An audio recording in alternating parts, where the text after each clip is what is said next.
नमस्कार, जय जोहार। क्या आप भी गवर्नमेंट एग्जाम्स की तैयारी करना चाहते हैं? क्या आप भी मेमोरी टेक्निक्स और ट्रिक्स के जरिए बहुत ही कम समय में स्मार्ट स्टडी करना चाहते हैं? क्या आप चाहते हैं कि सीजी व्यापम टॉपर आपको पढ़ाए? तो डाउनलोड करिए योगेंद्र साहू क्लासेस ऐप। यहाँ 10 से अधिक गवर्नमेंट एग्जाम्स क्रैक करने वाले और सीजी व्यापम टॉप करने वाले योगेंद्र सर सीजीपीएससी और सीजी व्यापम के अंतर्गत होने वाले सभी एग्जाम्स की तैयारी कराएं। तो डाउनलोड करिए Yogendra Sahu classes app to be the best, learn from the best.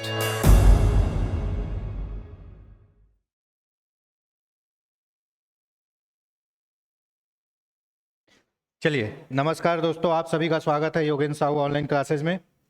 मैं आपका दोस्त, आपका होस्ट, आपका ट्यूटर दीपक इस ऑनलाइन प्लेटफॉर्म में आपका स्वागत करता हूं। ये जो क्लास है हमारे रेलवे के एनटीपीसी एग्जाम के लिए कंडक्ट कराई जा रही है, जिसमें इकोनॉमिक्स सब्जेक्ट के हम छोटे छोटे टॉपिक को कवर करते हुए जा रहे हैं। हमारी 3 क्लासें हो चुकी है, 2-3 क्लास पहले इससे ले चुके हैं। काफ़ी अच्छा रिस्पॉन्स है।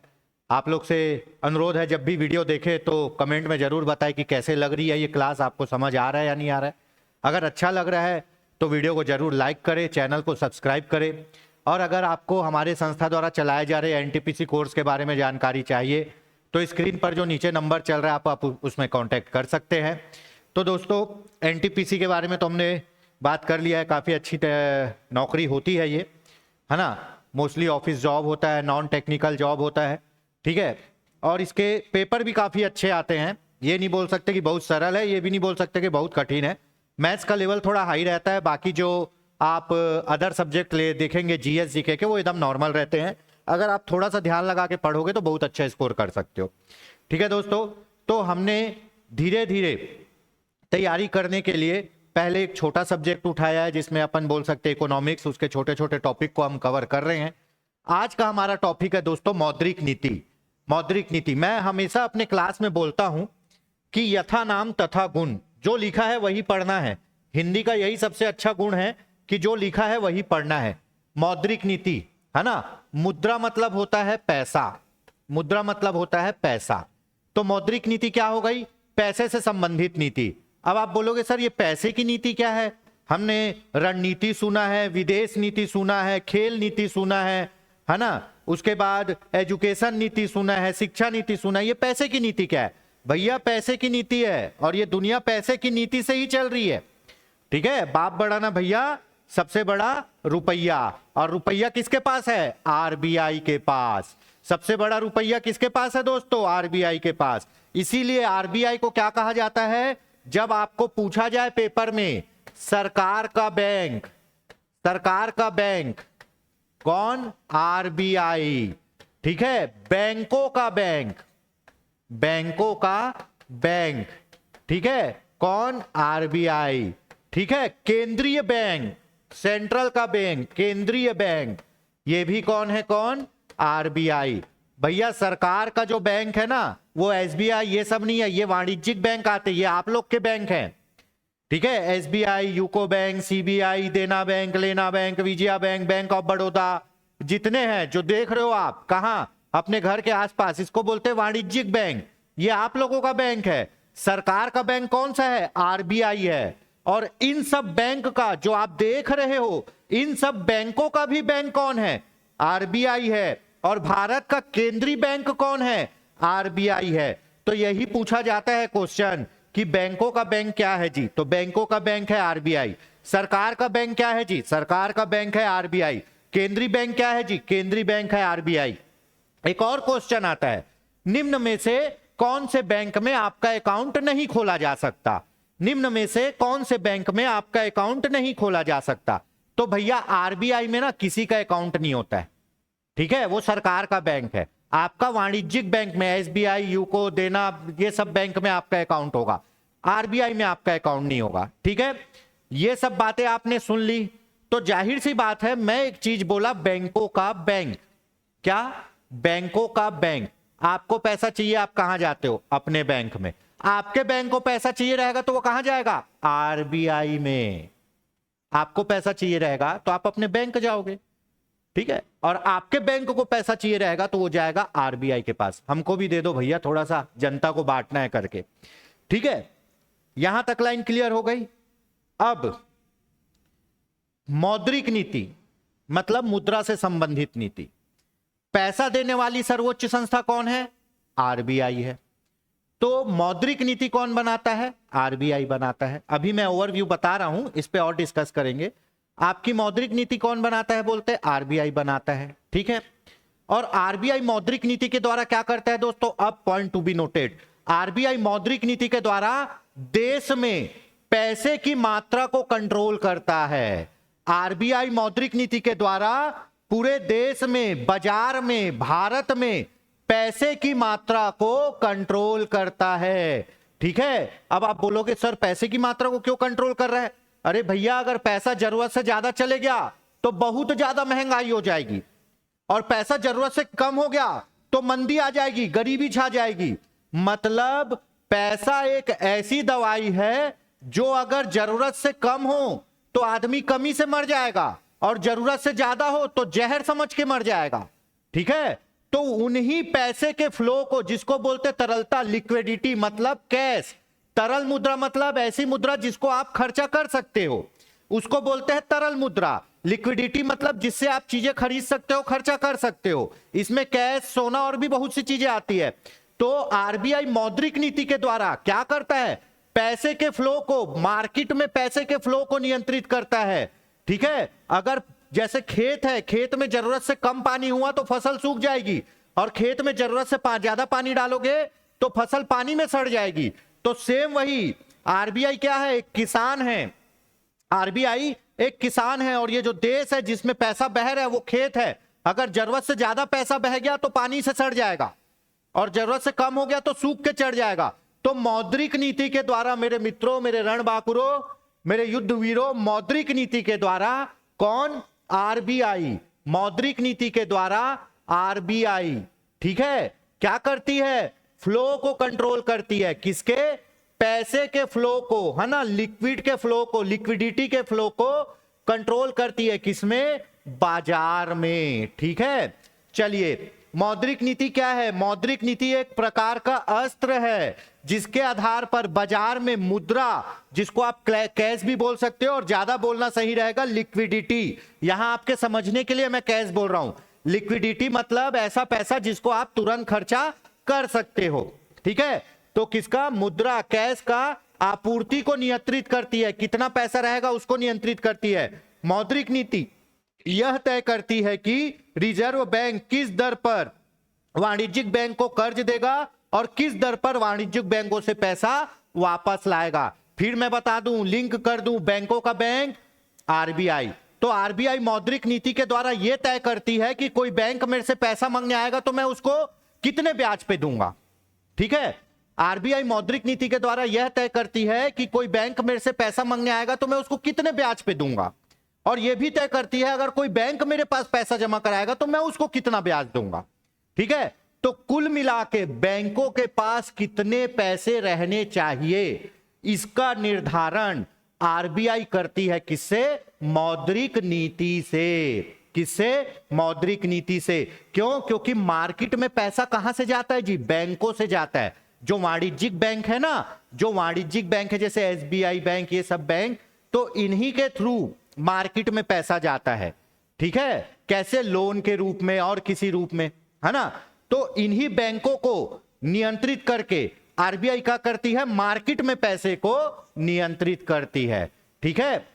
अब मान लो आपके यहां पापा पैसा कमाते हैं, ठीक है, पापा पैसा कमाते हैं और मम्मी को देते हैं, मम्मी आप लोग को पैसा देती है। अब पापा देख रहे हैं कि आप लोग बहुत से अननेसेसरी खर्चा कर रहे हो, पैसे को बहुत ज्यादा अननेसेसरी खर्चा कर रहे हो, उड़ा रहे हो। तो पापा क्या बोलेंगे? मम्मी को समझाएंगे। मम्मी नहीं मानेगी तो क्या करेंगे? मम्मी को पैसा देना ही बंद कर देंगे। सेम वही चीज, जब मम्मी के पास पैसा नहीं जाएगा तो तुम्हारे पास कैसे जाएगा? तो वैसे ही आरबीआई क्या करती है? बैंकों के पैसे को नियंत्रित करती है मौद्रिक नीति से, ठीक है। तो ये देख लेते हैं मौद्रिक नीति के क्या क्या उद्देश्य होते हैं, है ना। समझ में आ गया इतना? मौद्रिक नीति के उद्देश्य सबसे पहले क्या? महंगाई को नियंत्रित करना। ये मैं पूरा लिंक करूंगा। इससे क्या होगा? महंगाई नियंत्रित होगा। इससे क्या होगा? रोजगार का सृजन होगा। इससे क्या होगा? अर्थव्यवस्था विकसित होगी। इससे क्या होगा, आपका विनिमय दर स्थिर रहेगा। इससे क्या होगा, हमारी अर्थव्यवस्था स्थिर रहेगी। कुल मिलाके आर्थिक विकास होगा। कुल मिलाके क्या होगा, आर्थिक विकास होगा। हमारी अर्थव्यवस्था की वृद्धि दर ठीक रहेगी, है ना, महंगाई कंट्रोल होगी। और मौद्रिक नीति का अगर देखा जाए तो सबसे मेन काम है वो है महंगाई को स्थिर करना, महंगाई को बढ़ने ना देना। मौद्रिक नीति से ही महंगाई कंट्रोल होती है, बहुत हद तक कंट्रोल होती है। ठीक है, अब वो मैं बताऊंगा कैसे। तो भैया मौद्रिक नीति से आरबीआई क्या करता है, पूरी अर्थव्यवस्था को या तो धन देगा या उससे धन लेगा। आरबीआई एक डॉक्टर है जो अर्थव्यवस्था को एक लिमिटेड क्या करता है, मेडिसिन देता है, मतलब धन देता है, और एक समय बाद वापस ले भी लेता है। ठीक है, तो ये हो गया। तो मौद्रिक नीति के तहत क्या होता है, आरबीआई पैसे को नियंत्रित करता है। इतना समझ में आ गया। इसके उद्देश्य क्या है, महंगाई ना बढ़ने देना, रोजगार का सृजन करना, उसके बाद अर्थव्यवस्था को क्या करना, विकसित करना, है ना, विनिमय दर को स्थिर रखना, अर्थव्यवस्था को स्थिर रखना। ठीक है, अब मौद्रिक नीति के तहत दो टाइप के अस्त्र उपयोग किए जाते हैं। मौद्रिक नीति के तहत आरबीआई दो टाइप से काम करता है ना। एक होता है गुणात्मक और एक होता है परिणात्मक। ठीक, गुणात्मक उपाय और परिणात्मक उपाय, ये मैं जानकारी के लिए बता दे रहा हूं। परिणात्मक उपाय, तो परिणात्मक उपाय हमको पढ़ना है। इसमें क्या होगा, रेपो रेट, है ना, रिवर्स रेपो रेट, ठीक है, सीआरआर, ठीक है, एसएलआर, ठीक है, एमएसएफ, ठीक, ये सब हमको पढ़ना है। और गुणात्मक उपाय में क्या है, गुणात्मक उपाय में ये क्या करेगा, नियम बनाएगा। किनके लिए, बैंकों के लिए। बैंकों को क्या करेगा, प्रेरित करेगा कि भैया महंगाई मत बढ़ने दो। इसमें पूरे नियम कानून वाले काम करेगा। उनको बोलेगा कि भैया आप भी सहयोग करो कि महंगाई ना बढ़े। किसमें, गुणात्मक उपाय में। उसमें पूरा ज्ञान देगा कि आप लोग ऐसा करो, ये करो, यो करो, महंगाई इससे ना बढ़े, उससे ना बढ़े, पूरा प्रवचन देगा। और इसमें वो खुद काम करेगा। परिणात्मक उपाय में वो खुद एक्शन लेगा। ठीक है, तो चलिए अपन आ जाते हैं फटाक से वापस। अब देख लीजिए, 2016 के पहले मौद्रिक नीति कौन बनाता था, आरबीआई बनाती थी। 2016 के पहले मौद्रिक नीति कौन बनाता था, आरबीआई बनाती थी। अब मौद्रिक नीति बनाने के लिए एक समिति बन गई है जिसका नाम है मौद्रिक नीति समिति। मौद्रिक नीति समिति, इसका गठन 27 जून 2016 को हुआ है। इसका गठन कब हुआ है, 27 जून 2016 को किया गया है। इसका कार्य ब्याज दर निर्धारण को अधिक उपयोगी एवं पारदर्शी बनाने के लिए किया गया। मतलब जो मौद्रिक नीति के ब्याज दर होते हैं ना, उसके निर्धारण को कौन करता है, अब मौद्रिक नीति समिति करती है। ठीक है, भारतीय रिजर्व बैंक के अधिनियम में संशोधन करते हुए भारत में मौद्रिक नीति का निर्माण करने के लिए मौद्रिक नीति समिति बनाई गई है। पहले मौद्रिक नीति कौन बनाता था, आरबीआई बनाती थी। अब क्या कर दिए, मौद्रिक नीति की एक समिति बना दिए। उस समिति में क्या होता है, 3 आरबीआई के सदस्य होते हैं और 3 बाहर के सदस्य होते हैं। इन लोग मिलकर मौद्रिक नीति बनाते हैं। पहले कौन बनाता था, पूरा आरबीआई बनाता था, पर उसमें सरकार ने अपना हस्तक्षेप किया है और 3 आरबीआई के रहेंगे लोग और 3 लोग कौन से रहेंगे, स्वतंत्र रहेंगे बाहर से, जिनको अर्थव्यवस्था का ज्ञान हो। और इन लोग मिलकर क्या करेंगे, इन लोग मिलकर मौद्रिक नीति बनाएंगे। ठीक है, चलिए, और मौद्रिक नीति की समिति का अध्यक्ष कौन होता है, आरबीआई के गवर्नर होते हैं। तो ये मान लीजिए अभी भी आरबीआई का पलड़ा मौद्रिक नीति में भारी है। ठीक है, पहले आरबीआई मौद्रिक नीति बनाती थी, अब नहीं बनाती है। अब मौद्रिक नीति बनाने के लिए एक समिति बन गई है जो 2016 में बनी है। इसमें 6 सदस्य होते हैं, जिसमें 6 या 7 सदस्य होते हैं, जिसमें आपके 3 आरबीआई के होते हैं और 3 बाहर के होते हैं। और मौद्रिक नीति समिति का अध्यक्ष कौन होता है, आरबीआई का गवर्नर होता है। और इसकी साल में कितनी बैठक होनी अनिवार्य है, साल में कम से कम 4 से 5 बैठक होनी अनिवार्य है। 4 तो अनिवार्य है। मौद्रिक नीति की समीक्षा हर 3 महीने में होती है। साल में 12 महीने होते हैं तो 4 तिया 12, है ना, तो 4 बैठक होती है। हर 3 महीने में मौद्रिक नीति की समीक्षा होती है। ठीक है, और मौद्रिक नीति में क्या होता है, ब्याज बढ़ता है, घटता है, और ज्यादा बार भी बढ़ और घट सकता है। तो ये समझ में आ गया कि ठीक है, अभी मौद्रिक नीति कौन बनाता है, मौद्रिक नीति समिति बनाती है। अब मौद्रिक नीति के परिणात्मक उपाय, क्वांटिटिव अभी मैं बताया ना, गुणात्मक मतलब पूरे नियम कानून प्रवचन, परिणात्मक मतलब वो अस्त्र जिसको कौन चलाता है, आरबीआई चलाती है, और क्या करती है, मौद्रिक नीति को कंट्रोल करती है। ठीक है, चलिए, तो आरबीआई की मौद्रिक नीति, आरबीआई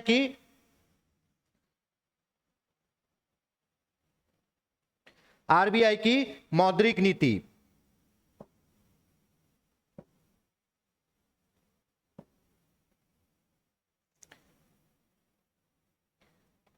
ठीक, देखिए आरबीआई की मौद्रिक नीति है ना, इसमें वो क्या क्या अस्त्र चलाएगा, जैसे ये हो गया आपका नगद आरक्षण अनुपात, इसको बोलते सीआरआर, वैधानिक तरलता अनुपात एसएलआर, बैंक दर, repo rate, reverse repo rate, open market operation, सीमांत स्थायी अनुदान एमएसएफ, ये सब जो इंस्ट्रूमेंट है ना, ये पूरे हथियार या तो बैंक द्वारा पैसा लेने से संबंधित है या बैंकों द्वारा पैसा देने से संबंधित है। ये जितने इंस्ट्रूमेंट आप देख रहे हो ये या तो बैंक द्वारा पैसा लेने से संबंधित है या बैंकों को पैसा देने से संबंधित है। ठीक है, चलिए गणेश भगवान का नाम लेके एक एक प्रारंभ करते हैं, है ना, गणेश भगवान का नाम लेके एक एक प्रारंभ करते हैं। ठीक है, सबसे पहला सीमांत स्थायी सुविधा एमएसएफ, मार्जिनल स्टैंडिंग फैसिलिटी। ठीक है, एमएसएफ मार्जिनल स्टैंडिंग फैसिलिटी। मैं क्या बोला, बैंकों का बैंक कौन है, आरबीआई। अभी जो हम लोग टर्म्स पढ़ेंगे वो ये बताएगा कि आरबीआई वाणिज्यिक बैंकों को कैसे पैसा देता है। अभी जो हम लोग टर्म्स पढ़ेंगे वो ये बताएगा कि आरबीआई जितने वाणिज्यिक बैंक है, एसबीआई, यूको बैंक, देना बैंक, बैंक ऑफ बड़ौदा, जितने भी बैंक आप नाम पढ़ रहे हो, वो कैसे पैसा देता है, कौन, आरबीआई, इन बैंकों को कैसे पैसा देगा। तो पहला है सीमांत स्थायी सुविधा, इसी को बोलते हैं एमएसएफ, मार्जिनल स्टैंडिंग फैसिलिटी। ठीक है, नाम अगर आपको दोनों में याद हो तो बहुत बढ़िया है। सीमांत स्थायी सुविधा उस सुविधा को संदर्भित करती है जिसके तहत अनुसूचित वाणिज्यिक बैंक, मतलब वो बैंक जो दूसरी अनुसूची में लिस्टेड है और क्या है, वाणिज्यिक बैंक है। हमारे जितने भी बैंक है सब वाणिज्यिक बैंक है। बैंक केंद्रीय बैंक से, केंद्रीय बैंक कौन, आरबीआई से रातों रात धन की अतिरिक्त राशि उधार ले सकते हैं। ठीक है, रातों रात धन की अतिरिक्त राशि उधार ले सकते हैं। कुल मिला के एक लाइन में मैं खत्म करता हूं, क्या लिखा है, रातों रात, एक रात के लिए। ठीक है, अब मैं बता रहा हूं, मान लो किसी वाणिज्यिक बैंक को पैसे की बहुत जरूरत है और बहुत कम समय के लिए, एक ही दिन के लिए पैसे की जरूरत है। किसी वाणिज्यिक बैंक को बहुत कम समय के लिए, एक ही दिन के लिए पैसे की जरूरत है, तो जब आरबीआई से एक दिन के लिए, आरबीआई से एक दिन के लिए पैसा उधार लेता है तो वो कौन सी फैसिलिटी से लेता है, मार्जिनल स्टैंडिंग फैसिलिटी से। अगर एक दिन के लिए पैसा उधार चाहिए तो वो कौन सी फैसिलिटी है, मार्जिनल स्टैंडिंग फैसिलिटी। आप लोग भी बोलते हो ना, भाई सुनना बहुत अर्जेंट है, 1000 रुपए दे दे, कल सुबह ले लेना। ठीक है, आप लोग बोलते हो ना, भाई बहुत अर्जेंट है, 1000 रुपए दे दे, कल सुबह ले लेना, मतलब एक दिन के लिए आपको पैसा चाहिए। तो कई बार ऐसा होता है कि बैंकों को पैसे की जरूरत पड़ जाती है, एकदम अर्जेंट। ठीक है, कोई भी कारण हो सकता है, क्या पता उसके सभी ग्राहक अपना पैसा निकाल लें या किसी आदमी को बड़ा लोन देना हो, है ना। तो भैया आपको पता है कि वाणिज्यिक बैंकों को पैसे की आपूर्ति कौन करता है, आरबीआई। तो वाणिज्यिक बैंक भी बोलता है कि आरबीआई बाबा मेरे को एक रात के लिए पैसा चाहिए, मैं कल आपका पैसा वापस कर दूंगा। तो जब एक रात के लिए बहुत कम समय के लिए चाहिए होता है तो उसको बोलते हैं मार्जिनल स्टैंडिंग फैसिलिटी। हमेशा आपकी लाइफ में ये कब होता है पता है, जब आप अपने छोटे या बड़े भाई बहन से मांगते हो, भाई 500 रुपए दे देना, कल तेरे को वापस कर रहा हूं, कल तेरे को वापस कर रहा हूं। ठीक है, तो जब बहुत कम समय के लिए पैसा चाहिए तो वो कहलाता है मार्जिनल स्टैंडिंग फैसिलिटी। मेरे दोस्तों मैं इसका परसेंट आपको नहीं बता रहा हूं, इसमें ब्याज दर कितनी है ये मैं नहीं बता रहा हूं। क्यों, क्योंकि ये चेंज होते रहता है। ठीक है, क्यों, क्योंकि ये चेंज होते रहता है, हर तिमाही में तो चेंज होता ही है, समीक्षा होती है, कई बार पहले भी हो जाता है। तो अब मैं पढ़ाऊंगा आज, परसों चेंज हो गया, कोई बच्चा वीडियो देख रहा है, सर मैंने तो आपका वीडियो देख के 5% मार दिया, आप तो गलत बताए। तो इसीलिए मैं इसका परसेंट नहीं बता रहा हूं, आप नेट पे सर्च कर लीजिएगा, आरबीआई की साइट पे देख लीजिएगा। क्यों, क्योंकि ये बहुत ज्यादा बदलता है। ठीक है, तो एक रात के लिए पैसा चाहिए तो बैंक कैसे लेंगे? मार्जिनल स्टैंडिंग फैसिलिटी से लेंगे। चलिए, ये हो गया एक चीज। अब आता है repo rate. Repo rate, repo दर वह दर है जिस पर वाणिज्यिक बैंक अपनी दैनिक नियामक आवश्यकता को कम अवधि के लिए, कम अवधि बोल दिया मित्रों, कम अवधि, क्या कम अवधि, तो ये कम अवधि का मैं ड्यूरेशन बताता हूं, 2 दिन से 14 दिन तक, 2 दिन से 14 दिन तक अगर पैसा चाहिए, मतलब 2 से 14 दिन के लिए अगर पैसा चाहिए तो कौन से ब्याज दर पे लिया जाएगा? रेपो रेट पे लिया जाएगा। अगर 2 दिन से 14 दिन तक पैसा चाहिए तो कौन से ब्याज दर से लेगी ये आरबीआई से? रेपो रेट से लेगी, है ना, रेपो रेट से। इसका फुल फॉर्म होता है रीपर्चेसिंग ऑर्डर, ऐसा कुछ होता है, अपने काम का उतना है नहीं। ठीक है, तो रेपो दर में क्या होता है? रेपो दर में भी सेम होता है। वाणिज्यिक बैंक पैसा उधार लेती है, किससे लेती है? आरबीआई से लेती। लेकिन मैटर क्या है? पॉइंट टू बी नोटेड, समय। यहां समय कितना मिलेगा? 2 दिन से 14 दिन तक। ठीक है, तो आप मार्जिनल स्टैंडिंग फैसिलिटी कहां यूज करते हो? अपने छोटे भाई बहन पे, भाई दे देना, कल तेरे को वापस कर रहा हूं, कल। ठीक है, अब रेपो रेट कहां यूज करते हो? अपने दोस्तों के साथ। भाई सुनना, 1 हफ्ते के लिए 500 रुपए देगा क्या? भाई सुनना, 1 हफ्ते के लिए 1000 रुपए देगा क्या? मैं 1 हफ्ते बाद वापस कर दूंगा तेरे को, पक्का। ठीक है, तो अपन अधिकतर दैनिक लाइफ में ये रेपो रेट वाला कर्जा किससे लेते हैं? दोस्तों से लेते हैं। किससे लेते हैं? दोस्तों से। जब बैंकों को, है ना, अपनी दैनिक जरूरतों के लिए पैसा चाहिए होता है 2 दिन से 14 दिन तक, तो वो कौन से ब्याज दर पे लेती है? आरबीआई से रेपो रेट पे लेती है। किस पे? रेपो रेट पे लेती है। ठीक है, अधिकतर सबसे ज्यादा बैंक इसी का उपयोग करती है, अधिकतर इसी ब्याज दर का उपयोग होता है, अधिकतर इसी ब्याज दर का उपयोग होता है। ठीक है, क्यों? क्योंकि बैंक के पास पैसा रहता है। बैंक के पास मान लो आज किसी ग्राहक ने जमा कर दिया, कल कोई निकाल लिया, परसों फिर जमा कर दिया, तो जाहिर सी बात है बैंक के पास पैसा आते जाते रहता है, तो अधिकतम उसको इससे ज्यादा के लिए जरूरत नहीं पड़ती है ना। तो 2 दिन से 14 दिन के लिए जब उसको पैसा चाहिए होता है तो वो रेपो रेट के द्वारा लेता है, है ना। यहां तक समझ में आ गया? चलिए आगे देखते हैं। उसके बाद बैंक रेट, उसके बाद बैंक रेट, जिस सामान्य ब्याज दर पर आरबीआई द्वारा वाणिज्यिक बैंकों को पैसा उधार दिया जाता है उसे कहते हैं बैंक रेट। और यहां समय क्या होता है पता है? 14 दिन से ज्यादा का समय मिलता है, 14 दिन से ज्यादा के लिए दिया जाता है। ठीक है, तीनों चीज में एक ही हो रहा है दोस्तों, तीनों चीज में ही आरबीआई वाणिज्यिक बैंकों को पैसा उधार दे रही है, पर एमएसएफ में एक, एमएसएफ है ना, मार्जिनिंग स्टैंडिंग फैसिलिटी, एमएसएफ में एक रात के लिए, एक दिन के लिए, रेपो रेट में 2 से 14 दिन के लिए, और बैंक रेट में 14 से अधिक दिन के लिए उधारी मिलेगा। ठीक है, 14 से अधिक दिन के लिए उधारी मिलेगा। तो आप यहां पे समझ सकते हैं डायग्राम के से, है ना, डायग्राम से समझ सकते हैं। ये जो है आरबीआई है, ठीक है, अगर हमको रात भर के लिए पैसा चाहिए तो हम अपन एमएसएफ के थ्रू लेंगे। ये सबका ब्याज दर अलग अलग होता है ना, सबका ब्याज दर अलग होता है, इसका ज्यादा होता है, इसका भी ज्यादा होता है, इसका थोड़ा कम होता है। ठीक है, मैं ब्याज दर इसलिए नहीं बता रहा हूं क्योंकि चेंज हो जाता है। अगर हमको एक रात के लिए चाहिए तो हम एमएसएफ के थ्रू जाएंगे। अगर हमको 2 से 14 दिन के लिए, सबसे ज्यादा यही यूज होता है, नॉर्मली चाहिए तो हम किसके जाएंगे? रेपो रेट के लिए, है ना, किस में लेंगे? रेपो रेट के लिए। अगर हमको 14 दिन से अधिक के लिए लेना है पैसा तो कैसे लेंगे? बैंक रेट से लेंगे। कैसे लेंगे? बैंक रेट से लेंगे।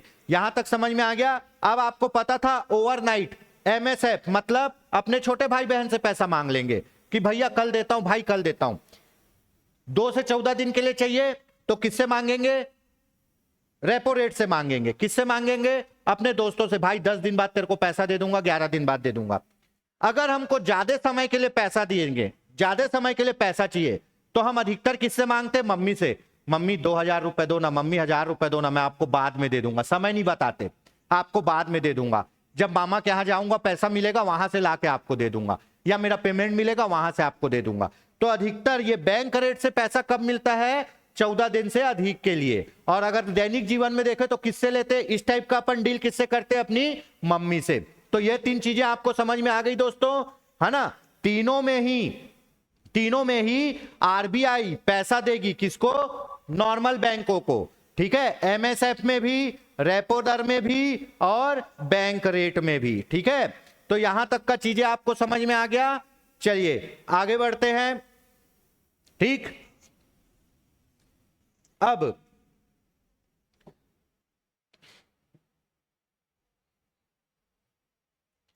अपन आते हैं थोड़ा सा डिस्कशन में, है ना।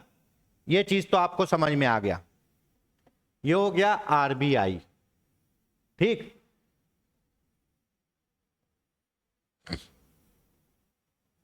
आरबीआई, ये आपका वाणिज्यिक बैंक हो गया एसबीआई, और ये आपका वाणिज्यिक बैंक हो गया बैंक ऑफ बड़ौदा, ठीक है। अब क्या होगा, अब मान लो एसबीआई को पैसे की जरूरत है, एसबीआई को पैसे की जरूरत है, ठीक है। तो ये आरबीआई से पैसा लिया। आरबीआई से पैसा हम लोग कैसे लेते हैं, रेपो रेट से। कैसे लेते हैं, रेपो रेट से। आरबीआई से पैसा कैसे लेंगे, रेपो रेट से। अब आरबीआई के बाद पैसा कहां आ गया, एसबीआई के बाद।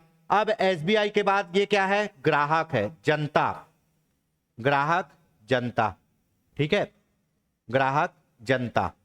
अब इसको चाहिए लोन, तो ये लोन लेने कहां जाएगा, एसबीआई के पास। मान लो रेपो रेट में 4.5% है, आरबीआई ने 4.5% में किसको पैसा दिया, एसबीआई को। और एसबीआई हमको कितने में लोन देगी, हमको देगी मान लो 8% में। कितने में, 8% में। देखिए बैंक क्या है, बैंक वो संस्था है जहां मुद्रा का क्रय विक्रय होता है। मैं पहले भी बताया हूं, बैंक क्या है, बैंक वो संस्था है जहां मुद्रा का क्रय विक्रय होता है, ठीक है। अब कैसे होगा, ठीक है, ये यहां से मान लो, ये यहां से पैसा लिया, उस पैसे को कितने में खरीदा है, 4.5% में, और हमको पैसा कितने में बेच रहा है, 8.5% में, ठीक है। तो 3.5% लाभ कमा रहा है यहां पे। तो बैंक क्या है, बैंक वो संस्था है जो क्या करती है, मुद्रा का क्रय विक्रय करती है, ठीक है। अब ये 4.5% में ले लिया कौन, एसबीआई, और एसबीआई हमको कितने में दे रहा है, 8% में। अब हमको 8% में मान लो ये 1 लाख रुपए दे दिया, हमको 8% में ये कितना पैसा दे दिया, 1 लाख रुपए, ठीक है।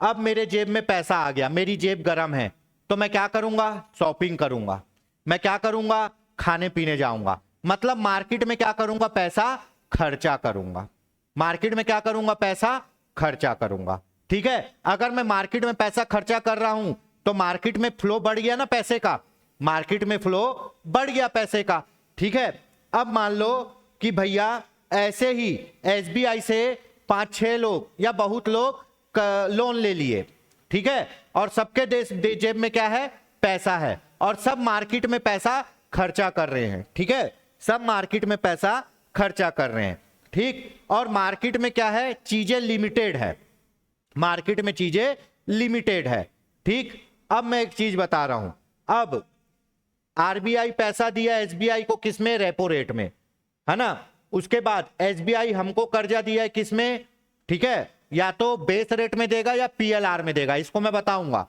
ठीक है। अब हम एसबीआई से क्या ले लिए, लोन ले लिए। एसबीआई बोला कि भैया लोन मिल रहा है कितने में, 8% में लोन मिल रहा है, 8% में लोन मिल रहा है। आप क्या बोलोगे, लोन सस्ता है यार, लोन सस्ता है, चलो लोन ले लेते हैं। लोन लेके क्या करेंगे, गाड़ी खरीदेंगे, लोन लेके क्या करेंगे, घर बनाएंगे, लोन लेके क्या करेंगे, सोना ले लेंगे। क्यों, क्योंकि लोन सस्ता है। अब लोन सस्ता है तो लोन सस्ता क्यों है, क्योंकि ये सस्ते में लोन लिया है, ये सस्ते में लोन लिया है, इसलिए थोड़ा सा बढ़ा के आपको दे रहा है, तो लोन आखिरकार थोड़ा सस्ता है। अब जब लोन सस्ता है तो आप लोन लेने जाओगे, है ना, लोन कोई क्या बोलते हैं, साख बढ़ जाएगी, लोन लेने जाओगे। अब लोन लेने गए तो आपको क्या मिल गया, पैसा मिल गया। अब पैसा मिल गया तो आप अपनी क्या करोगे, जरूरतें पूरी करोगे। अब जरूरतें पूरी करोगे तो क्या होगा, या तो घर बनाओगे, गाड़ी लोगे, घूमोगे फिरोगे, खाओगे पियोगे। तो भाई जब मार्केट में पैसा जाएगा तो जाहिर सी बात है मार्केट में महंगाई बढ़ेगी। क्यों, क्योंकि खरीदने वाले अधिक हैं और बेचने वाले कम। अब मान लो कि भैया रात को, अब एक एग्जांपल ले लेते हैं, एक दुकान में एक दुकान में एक समोसा रखा हुआ है, ठीक है, एक समोसा रखा हुआ है। अगर आप अकेले जाओगे सिंगल खरीदने तो क्या बोलेगा, भैया ये समोसा कितने का है, 10 रुपए का है। कितने का है, 10 रुपए का है। अब दो लोग आ गए तो दुकानदार क्या बोलेगा, जो ज्यादा पैसा देगा मैं उसको दूंगा। तो भैया ये बोलेगा मैं 12 में खरीदूंगा। अब 3 लोग आ गए तो बोलेगा अब तीनों में जो ज्यादा पैसा देगा तो ये बोलेगा मैं 15 में खरीदूंगा। चौथा आदमी आ गया, बोलेगा मैं 20 रुपए में खरीदूंगा। तो आपको पता है ना क्या कि भैया डिमांड अधिक होने से क्या होता है, वस्तु का मूल्य बढ़ता है। डिमांड अधिक होने से वस्तु का मूल्य बढ़ता है। और भैया डिमांड कब होगी, जब देश जेब में पैसा होगा। अगर पैसा होएगा ही नहीं तो कोई खरीदने जाएगा नहीं। अब तुमको लोन मिल गया सस्ते में तो जाहिर सी बात है और लोगों को भी सस्ते में मिला है तो सबके पास पैसा है। अब आप मार्केट में किसी चीज को खरीदने जाओगे तो उसका मूल्य तो बढ़ेगा ही ना, क्योंकि उसकी डिमांड ज्यादा है और सप्लाई कम है या लिमिटेड है तो मूल्य बढ़ेगा ही, है ना। तो यही होता है कि जब रेपो रेट के द्वारा, है ना, एसबीआई ले लिया किससे, आरबीआई से, आपको दे दिया 8% में, आप बोले लोन सस्ता है तो लोन ले लिया, आपके जैसे और 50 लोग को बांट दिया। अब सबको घर बनाना है, अगर एक आदमी घर बनाता तो 220 रुपए में सीमेंट मिलता, अब 50 लोग घर बना रहे तो सीमेंट का रेट बढ़ेगा ही। क्यों, क्योंकि खर्चा करने वाले ज्यादा हैं और आपके बनाने वाले कम हैं, ठीक है। डिमांड एंड सप्लाई का, मांग और पूर्ति का नियम पता है ना, कि अगर जरूरत से ज्यादा पूर्ति कर जाए, मतलब मैं इसको सरल और शॉर्ट शब्दों में समझा रहा हूं, अगर खरीदने वाले ज्यादा हैं और बिकने वाली वस्तु कम है तो उसका मूल्य बढ़ेगा, क्योंकि मांग बढ़ने से मूल्य बढ़ता है, डिमांड बढ़ने से मूल्य बढ़ता है। अगर खरीदने वाले कम हैं और बिकने वाली वस्तुएं ज्यादा है तो उसका मूल्य घटेगा। बेस्ट उदाहरण दिमाग में आया है, आपको पता होगा जब भारत में टमाटर बहुत ज्यादा हो जाता है, बहुत ज्यादा, तो 25 पैसे किलो, 50 पैसे किलो, इतना कि उसको फेंक देते हैं, खरीदने वाला नहीं रहता। और वही बारिश में जब टमाटर नहीं आता तब उसका रेट 80 रुपए किलो, 60 रुपए किलो। क्यों, क्योंकि जब ठंड में टमाटर का सीजन आया तो उसको खरीदने वाले कम है, टमाटर बहुत ज्यादा है, डिमांड है नहीं तो वो सस्ती हो जाती है। अब बरसात में तो वैसे ही सब्जी अच्छे से होता नहीं, पानी में खराब हो जाता है, तो अब टमाटर खरीदने वाले ज्यादा हैं, टमाटर कम है तो उसका मूल्य बढ़ जाएगा। तो खरीदने वाले ज्यादा है मतलब पैसे वाले ज्यादा हैं। तो सेम वही चीज, अगर मार्केट में पैसा ज्यादा है तो वस्तु का डिमांड बढ़ेगा, वस्तु का डिमांड बढ़ेगा और उसका मूल्य भी बढ़ जाएगा, ठीक है। चलिए ये हो गया, यहां तक समझ में आ गया, ठीक।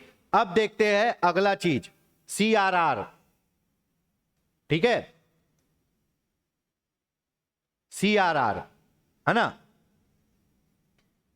ठीक।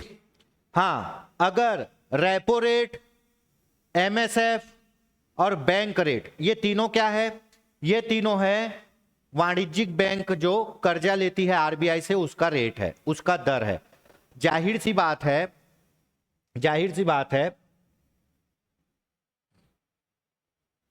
ठीक है, MSF, ठीक, उसके बाद रेपो रेट और उसके बाद बैंक रेट। अगर ये क्या होगा, कम होगा, ये क्या होगा, कम होगा, तो जाहिर सी बात है कम होगा तो आपका लोन का रेट भी क्या होगा, कम होगा। ये कम होगा तो क्या होगा, लोन सस्ता होगा, लोन सस्ता होगा, ठीक है ना। अब लोन सस्ता होगा तो क्या होगा, लोग अधिक लोन लेंगे, लोग अधिक लोन लेंगे, है ना। अब लोग अधिक लोन लिए तो क्या होगा, क्या होगा, मार्केट में क्या बढ़ेगा, तरलता बढ़ेगी, तरलता मतलब कैश, तरलता बढ़ेगी। अब तरलता बढ़ेगी तो क्या होगा, मांग बढ़ेगा, कोई भी चीज का मांग बढ़ेगा, और मांग बढ़ेगा तो क्या होगा, मूल्य बढ़ेगा, और मूल्य बढ़ेगा तो क्या होगा, महंगाई बढ़ेगी। तो याद रखिए कि इस पूरे चक्र में ही ये देखो महंगाई बढ़ गई। जाहिर सी बात है, अगर आपको, है ना, अगर आपको 5% में एसबीआई को लोन मिल रहा है तो एसबीआई 8% में लोन जनता को दे रही है, और 8% में लोन जनता को दे रही है मतलब लोन सस्ता है। तो कई बार हमारे घर में भी बोलते हुए सुने हैं, पापा कार लेंगे ना, रुक जा, दिवाली के समय ना लोन सस्ता होगा तब लेंगे। जाहिर सी बात है, लोन सस्ता होगा मतलब मार्केट में पैसा आएगा। कैसे आएगा, आप लोन लोगे, आपके जैसे 50 लोग लोन लेंगे, और लोन लेंगे मतलब मार्केट में पैसा आ गया, मार्केट में पैसा आ गया मतलब लोग खर्चा करेंगे, खर्चा करेंगे मतलब डिमांड बढ़ेगा वस्तु का, डिमांड बढ़ेगा मतलब वस्तु का मूल्य बढ़ेगा। ठीक है, चलिए वापस चलते हैं। ठीक, अब आता है सीआरआर। सीआरआर, ठीक है, सीआरआर क्या होता है? सीआरआर के तहत वाणिज्यिक बैंकों को, जैसे सार्वजनिक बैंक है, निजी बैंक है, विदेशी बैंक है, को रिजर्व के रूप में आरबीआई के साथ अपनी एक जमा राशि का हिस्सा रखना चाहिए। अब ये बोल रहा है, भैया क्या बोल रहा है, आरबीआई बोलता है वाणिज्यिक बैंकों को, तुम्हारी कुल जमा जितना तुम्हारे पास कुल जमा राशि है उसका एक निश्चित प्रतिशत तुम मेरे पास रखोगे। तुम्हारी कुल जितनी जमा राशि है उसका एक निश्चित प्रतिशत तुमको मेरे पास रखना होगा सिक्योरिटी के तौर पे। क्या पता कल तुम भाग जाओ, है ना, क्या पता कल तुम बैंक वाले लोगों का पैसा लेके भाग जाओ। तो भैया तुम्हारी जितनी भी जमा राशि है, ठीक है, उसका एक निश्चित परसेंट तुमको मेरे पास जमा रखना होगा। अब मान लो एक बैंक की 100 करोड़ रुपए जमा है, एक बैंक के पास कुल पैसा है 100 करोड़। अब इसका 4%, यह हमेशा 4-5% रहता है, ठीक है, इसका 4% मतलब 4 करोड़ रुपए, कितना, 4 करोड़ रुपए कहां जमा होगा, आरबीआई के पास जमा रहेगा। ठीक है, इसी को बोलते हैं सीआरआर, नगद आरक्षित अनुपात। मतलब एक बैंक के पास जितना भी जमा पूंजी है उसका एक निश्चित प्रतिशत, निश्चित भाग आरबीआई अपने पास जमा रखेगा। अब जाहिर सी बात है, 100 करोड़ में 4 करोड़ तो आरबीआई अपने पास जमा रख लिया, है ना। अगर आरबीआई इसका प्रतिशत मान लो 10% कर देता है तो कितना, 10 करोड़ रुपए बैंक को कहां रखना पड़ेगा, आरबीआई के पास। तो इससे बैंक के पास कैश कम हुआ, और बैंक के पास जब कैश कम रहेगा तो क्या वो लोन देगा, क्या ज्यादा नहीं देगा। तो जब वो लोन नहीं देगा तो मार्केट में पैसा आएगा, क्या नहीं आएगा। ठीक है, तो ऐसे ही क्या करते हैं, इसको कंट्रोल किया जाता है। तो सीआरआर का मतलब एक चीज समझ लो कि वो निश्चित जमा राशि जिसको आपको आरबीआई के पास सिक्योरिटी के रूप में जमा रखना पड़ेगा। ठीक है, बोलते हैं ना जैसे भैया आप कोई चीज वो करने जाते हो, कोई चीज लेने जाते हो और बोलते हो भैया ये चीज को मैं कल लूंगा, आप इसको बेचना मत।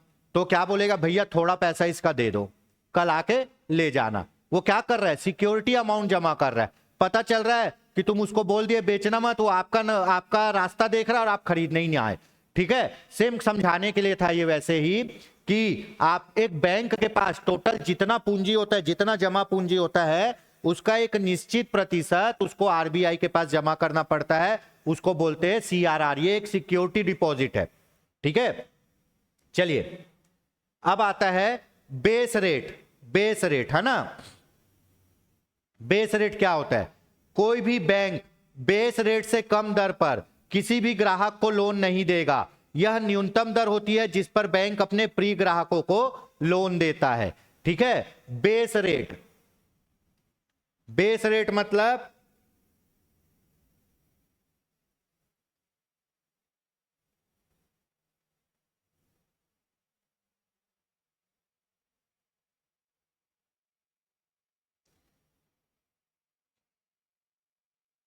बेस रेट, ठीक है,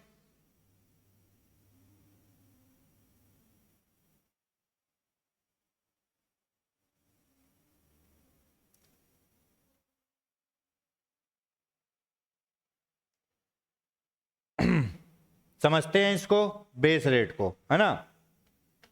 ये हो गया आरबीआई, ठीक, ये हो गया उसके वाणिज्यिक बैंक जैसे एसबीआई, है ना, बैंक ऑफ बड़ौदा, ठीक है, CBI central bank of India, उसके बाद विजया बैंक,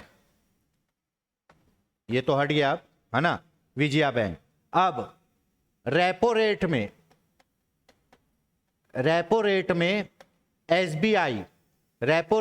एसबीआई आरबीआई से क्या लिया है, कर्जा लिया है, ठीक है, आरबीआई से कर्जा लिया है। और यहां कौन है, जनता या ग्राहक, ठीक है, जनता या ग्राहक। रेपो रेट में आरबीआई से कर्जा लिया कौन, एसबीआई, ठीक है। अब एसबीआई से कर्जा कौन लेगा, जनता या ग्राहक।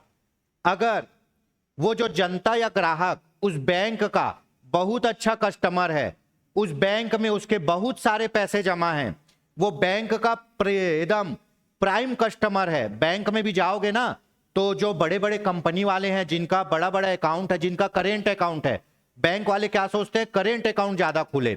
करेंट अकाउंट में क्या होता है, ट्रांजैक्शन ज्यादा होता है, ठीक है।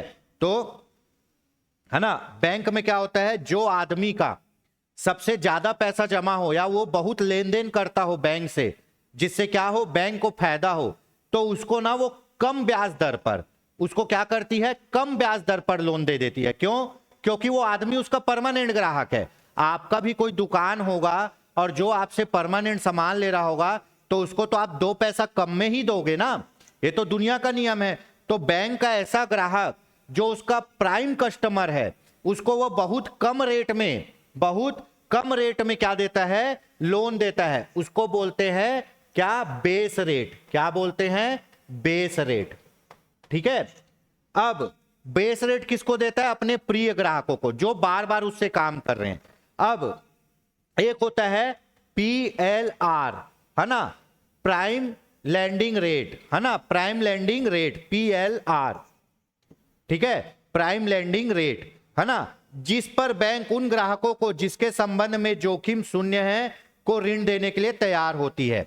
आपको पता है बेस रेट में किसको देते हैं अपन, बेस रेट में देते हैं उन ग्राहकों को जो हमारे परमानेंट कस्टमर है, हमारे साथ काम करते हैं, जिनसे हमको लाभ होता है। इनको क्या करते हैं, कम ब्याज दर पर देते हैं, है ना। और बेस रेट क्या है, बेस रेट वो ब्याज दर है, वो न्यूनतम ब्याज दर है जिससे कम दर पर बैंक लोन दे ही नहीं सकती, ठीक है। बेस रेट वो ब्याज दर है जिससे कम दर पर वाणिज्यिक बैंक किसी भी ग्राहक को लोन नहीं देगी। तो बेस रेट में अधिकतम ये लोन किसको देती है, एकदम कम दर पर अपने प्रिय ग्राहकों को जिनका इनके साथ अच्छा कंडीशन है। और प्राइम लैंडिंग रेट क्या होता है, वो ग्राहक, सामान्य ग्राहक जिसको बैंक उतने अच्छे से जानती नहीं है, लेकिन ये पता है कि ये हमारा पैसा लेके नहीं भागेगा। और जो आदमी बैंक करप्ट होता है उसको बैंक लोन देती ही नहीं, वो डिफाल्टर होता है ना। तो प्राइम लैंडिंग रेट मतलब ऐसे ग्राहक जिनको पैसा देने में जोखिम ना हो, उम्मीद हो कि वो आदमी पैसा वापस कर देगा सही समय में, जोखिम ना हो, उनको जो ऋण देगी वो है prime lending rate. Base rate कम होता है, इससे कम में आपको दुनिया में कहीं लोन नहीं मिलेगा। और प्राइम लैंडिंग रेट थोड़ा ज्यादा होता है, क्यों, क्योंकि बैंक के आप परमानेंट कस्टमर नहीं हो, ठीक है। अब मान लो आपके कोई दोस्त की कपड़ा दुकान है और आप वहां से कपड़ा लेते हो तो आपको वो 30% डिस्काउंट दे देता है, ठीक है, 30% डिस्काउंट देता है। क्यों, क्योंकि आप उसके दोस्त हो, वहां से कपड़ा लेते हो, बार बार लेते हो, तो वो 30% डिस्काउंट दे देता है। लेकिन कोई नया आदमी जाता है तो उसको 15% ही डिस्काउंट देता है। क्यों, क्योंकि यार वो उसका परमानेंट कस्टमर है नहीं। सेम वही भैया, बैंक के अगर आप परमानेंट कस्टमर हो तो आपको बहुत कम ब्याज दर पर वो लोन देगा, और नहीं हो तो थोड़े ज्यादा ब्याज दर पर लेगा। तो वो कोई भी, है ना, कोई भी बैंक बेस रेट से कम ब्याज दर पर ब्याज नहीं दे, लोन नहीं देगा। सबसे नीचे का जो रेट है वो क्या है, बेस रेट, ठीक है, ग्राहकों को लोन नहीं देगा, है ना। और इस पे किसको देता है, अपने प्रिय ग्राहकों को। प्राइम लैंडिंग रेट में जिसके संबंध में जोखिम शून्य है उसको, ठीक। चलिए अब देखते हैं, ठीक है, रिवर्स रेपो रेट, एक और नया टर्म्स। अभी तक आप आरबीआई से पैसा ले रहे थे, अभी तक आप आरबीआई से पैसा ले रहे थे।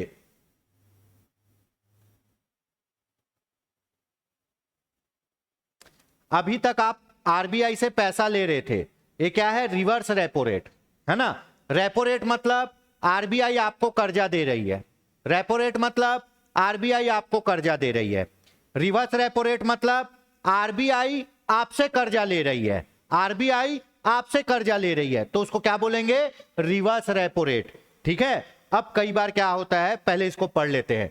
ये वो दरें हैं जिन पर आरबीआई वाणिज्यिक बैंकों से छोटी अवधि के लिए पैसा उधार लेता है। अतिरिक्त धन वाले बैंक उच्च ब्याज राशि अर्जित करने के लिए आरबीआई को पैसा उधार दे सकते हैं। ठीक है। मैं आपको क्या बताया? बैंक क्या है? बैंक ब्याज कमा के ही जिंदा है। बैंक एक ऐसी संस्था है जो मुद्रा का क्रय विक्रय करती है। और आपको पता है कि बैंक पैसा कैसे कमाती है? ब्याज से पैसा कमाती है। कैसे कमाती है? ब्याज से पैसा कमाती है। तो भैया जब मेरे पास पैसा नहीं आया था तो मैं एमएसएफ के द्वारा, बैंक रेट के द्वारा, रेपो रेट के द्वारा किससे कर्जा लिया? आरबीआई से। और आरबीआई को क्या दिया हूं? ब्याज दिया हूं और कर्जा लिया हूं। ठीक है। आरबीआई मेरे से पैसा कमाया ना। अब आज के डेट में मेरे पास पैसा ज्यादा है, मेरे पास पैसा ज्यादा है, तो मैं वो पैसा कहां जमा कर दूंगा? आरबीआई के पास जाके जमा करूंगा। और आरबीआई से क्या लूंगा? मैं ब्याज लूंगा। आरबीआई से मैं क्या लूंगा? ब्याज लूंगा। पर आरबीआई तुमको उतना ब्याज नहीं देगा जितना वो तुमसे लिया है। आरबीआई तुमको उतना ब्याज नहीं देगा जितना वो तुमसे लिया है। क्यों? क्योंकि तुम जरूरत पे लिए हो। वाणिज्यिक बैंक जरूरत पे पैसा ली है, इसीलिए आरबीआई ज्यादा ब्याज लिया है। और तुम इसीलिए जमा कर रहे हो क्योंकि तुम्हारे पास पैसा ऐसे ही पड़ा है, खाली पड़ा है। तो तुम क्या सोच रहे हो? आरबीआई को जमा करके 2-4 पैसा कमा लूं। तो भैया आरबीआई तो जरूरत में नहीं ले रहा है ना, आरबीआई के पास तो पैसा है। तब भी वो तुमको ये बोलता है कि ठीक है, तुम्हारे पास अगर एक्स्ट्रा पैसा है तो तुम चाहो तो मेरे पास जमा कर सकते हो, लेकिन मैं इतना ब्याज दूंगा। तो हमेशा रेपो रेट ज्यादा रहेगा, है ना। हमेशा रेपो रेट ज्यादा रहेगा, रेपो रेट अधिक रहता है। ठीक है। और रिवर्स रेपो रेट इससे कम रहता है। क्यों? क्योंकि आरबीआई को पैसे की जरूरत उतनी है नहीं। रिवर्स रेपो रेट, ठीक है, क्या होगा? कम रहेगा। रेपो रेट अधिक रहेगा, रिवर्स रेपो रेट कम रहेगा। अगर मान लो रेपो रेट 5.25 है तो रिवर्स रेपो रेट 4.75, इससे कम ही रहेगा। अधिकतर 0.25, 0.5 या 0.75 का गैप रहता है। कभी भी नोटिस करना, अधिकतम 0.25, 0.5 और 0.75 का गैप अधिकतर रहता है, हमेशा देखा गया है। तो भैया रेपो रेट के द्वारा आप आरबीआई से पैसा उधार लिए और रिवर्स रेपो रेट के द्वारा आप आरबीआई को पैसा उधार दिए। जब आप पैसा उधार लिए तो ब्याज दिए, अब आप पैसा उधार दे रहे हो तो ब्याज लोगे। तो रिवर्स रेपो रेट में क्या होता है? अगर बैंकों के पास, मान लो बैंक की अभी 5 दिन छुट्टी है, अभी त्योहार व्यवहार आएगा तो छुट्टियां चालू हो जाएगी, है ना। मान लो कि भाई शनिवार को बैंक बंद है, रविवार वैसे ही बैंक रहता है, सोमवार को त्योहार है तो 3 दिन बैंक बंद है। अब 3 दिन बैंक बंद है तो बैंक अपने पास पैसा रख के क्या करेगा? क्योंकि ग्राहक तो आएंगे नहीं, तो बैंक 3 दिन के लिए पैसा को रिवर्स रेपो रेट में कहां जमा कर देगा? आरबीआई के पास। और वो 3 दिन के लिए क्या कर लेगा? ब्याज कमा लेगा। तो आप लोग बोलोगे सर 3 दिन में कितना ब्याज मिलेगा? तो भैया वो हमारे जैसा गरीब नहीं है ना, वो करोड़ों रुपए जमा करेगा। तो करोड़ों रुपए का 3 दिन का ब्याज भी बहुत बन जाता है, हमारे जैसे 1000-2500 जमा नहीं करेगा। ठीक है। तो जब बैंकों के पास अधिक पैसा होता है तो वो अधिक पैसे को बैंक कहां जमा कर देते हैं? आरबीआई के पास, और उससे एक ब्याज उनको मिलता है जिसको बोलते हैं रिवर्स रेपो रेट। वही लिखा है, ये वह दर हैं जिन पर आरबीआई छोटे वाणिज्यिक बैंकों से पैसा कम अवधि के लिए, मैं बोला ना कम अवधि के लिए, उधार लेता है और क्या करता है? ब्याज देता है। तो समझ में आ गया रिवर्स रेपो रेट? समझ में आ गया रिवर्स रेपो रेट? सामान्यतः बाजार में मुद्रा की आपूर्ति बढ़ जाने पर उसमें कमी लाने के लिए रिजर्व बैंक द्वारा वाणिज्यिक बैंकों से मुद्रा कैश अपने पास निश्चित ब्याज दर पर जमा करा लेती है। ठीक है, निश्चित ब्याज दर पर जमा करा लेती है। ठीक है, अब इसमें देखते हैं इसमें कैसे होता है। अगर मान लो मार्केट में पैसा बढ़ गया है, मार्केट में पैसा बढ़ गया, ये देख लीजिए आरबीआई है, अगर आप आरबीआई से पैसा लोगे, आरबीआई है, अगर आप आरबीआई से पैसा लोगे तो रेपो रेट के थ्रू लोगे, अगर आप आरबीआई को पैसा जमा करोगे तो रिवर्स रेपो रेट के थ्रू दोगे, है ना। अब मान लो, अब इसमें एक गणित खेलते हैं। ठीक है, मार्केट में 100 करोड़ रुपए है, 100 करोड़ रुपए है, और आरबीआई को लग रहा है कि मार्केट में पैसा ज्यादा है। अब मार्केट से पैसा को क्या करना चाहिए, उठाना चाहिए और मेरे पास लाना चाहिए। मार्केट से पैसा उठा के कहां आना चाहिए, मेरे पास। क्यों? क्योंकि मार्केट में तरलता को कम करनी है, मार्केट में तरलता को, कैश को कम करना है। तो पहले था रिवर्स रेपो रेट, कितना था reverse repo rate, reverse repo rate था 5%। ठीक है, 5% था। आरबीआई रिवर्स रेपो रेट बढ़ा के कर दिया कितना, 5.8%। कितना, 5.8%। तो ये जो बैंकों के पास एक्स्ट्रा पैसा था, बैंक क्या सोचेंगे, आरबीआई ज्यादा ब्याज दे रहा है, बैंक क्या बोलेगा, आरबीआई ज्यादा ब्याज दे रहा है, तो इनके पास जो एक्स्ट्रा पैसा रहेगा तो उसको उठा के ये कहां जमा कर देंगे, आरबीआई के पास। अब बैंकों के पास पैसा है क्या, नहीं है, तो बैंक लोन दे पाएंगे क्या, नहीं, क्योंकि ये पैसा कहां जमा कर दिए हैं, आरबीआई के पास। तो ऐसे आरबीआई मार्केट से पैसा खींचता है, ऐसे आरबीआई मार्केट से पैसा खींचता है। ये मैं रेपो रेट और रिवर्स रेपो रेट के संबंध में समझा रहा हूं। अगर रिवर्स रेपो रेट बढ़ा देंगे, अगर रिवर्स रेपो रेट बढ़ा देंगे मतलब बैंकों को ज्यादा ब्याज मिलेगा, और बैंकों को ज्यादा ब्याज मिलेगा तो वो अपना पैसा जाकर अधिक पैसा कहां जमा कर देंगे, आरबीआई के पास। तो बैंकों का पैसा कहां जमा हो गया, आरबीआई के पास। अब बैंकों के पास लोन देने के लिए पैसा नहीं है, मतलब मार्केट में कैश तरलता कम हो जाएगी। ठीक है, अब मान लो आरबीआई को, मान लो आरबीआई को मार्केट में पैसा बढ़ाना है, मान लो आरबीआई को मार्केट में पैसा बढ़ाना है, तरलता बढ़ाना है, तो आरबीआई क्या करेगा, आरबीआई करेगा रेपो रेट को कम। आरबीआई क्या करेगा, रेपो रेट को कम। मान लो रेपो रेट पहले 5% था, ठीक है, अब आरबीआई को मार्केट में पैसा बढ़ाना है तो वो रेपो रेट को 4% कर देगा। अब रेपो रेट को 4% करेगा तो ये वाणिज्यिक बैंक क्या करेंगे, आरबीआई से कर्जा लेंगे, क्या करेंगे, आरबीआई से कर्जा लेंगे और जनता को लोन बांटेंगे।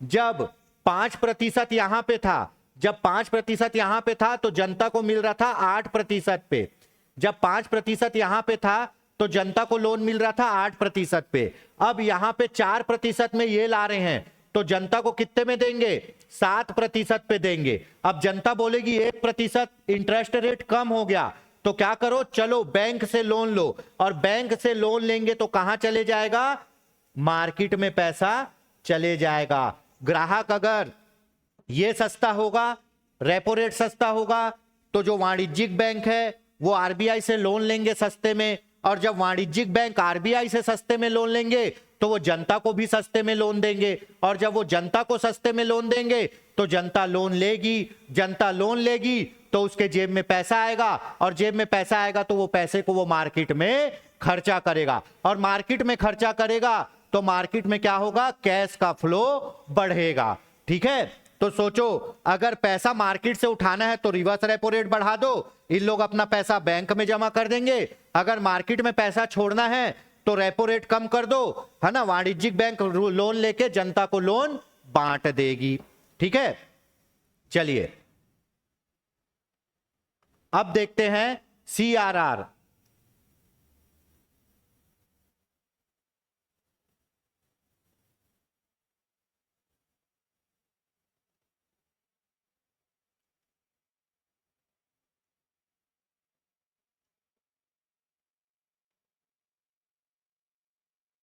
सीआरआर यहां भी पढ़ लिए हैं, ठीक है,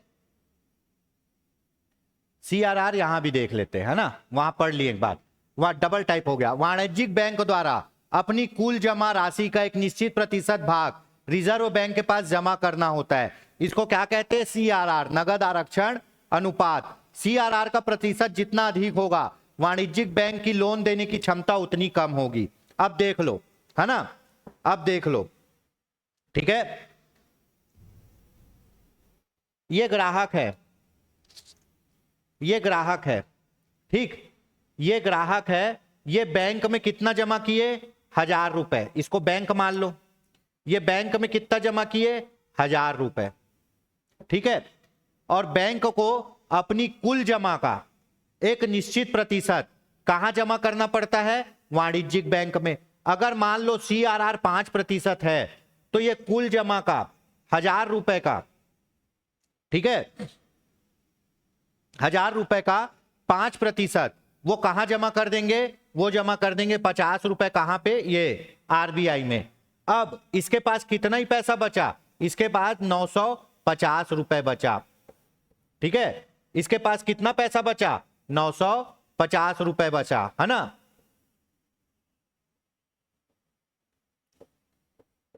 ठीक, आना था 1000 रुपए, मिला कितना एक्चुअल में, 950, 50 रुपए कम हो गया। तो मान लो अगर यही CRR 5 की जगह आप 20% कर दो तो ये पैसा और कम हो जाएगा।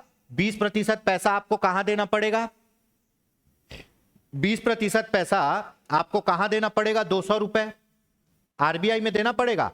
अब आपको लोन बांटने के लिए आपके पास कितना बचा, 800 रुपए बचा। तो ठीक CRR के द्वारा भी कैश के फ्लो को कम और ज्यादा किया जाता है। अगर CRR कम कर देंगे तो बैंकों को RBI के पास कम पैसा रखना पड़ेगा। अब बैंकों को RBI के पास कम पैसा रखना पड़ेगा, मतलब बैंकों के पास ज्यादा पैसा रहेगा, और ज्यादा पैसा रहेगा तो वो ज्यादा लोन बांटेंगे, क्योंकि वो तो लोन देके ही पैसा कमा रहे हैं। बैंकों को अगर ज्यादा पैसा RBI के पास रखना पड़ गया तो बैंक के पास पैसा कम हो जाएगा।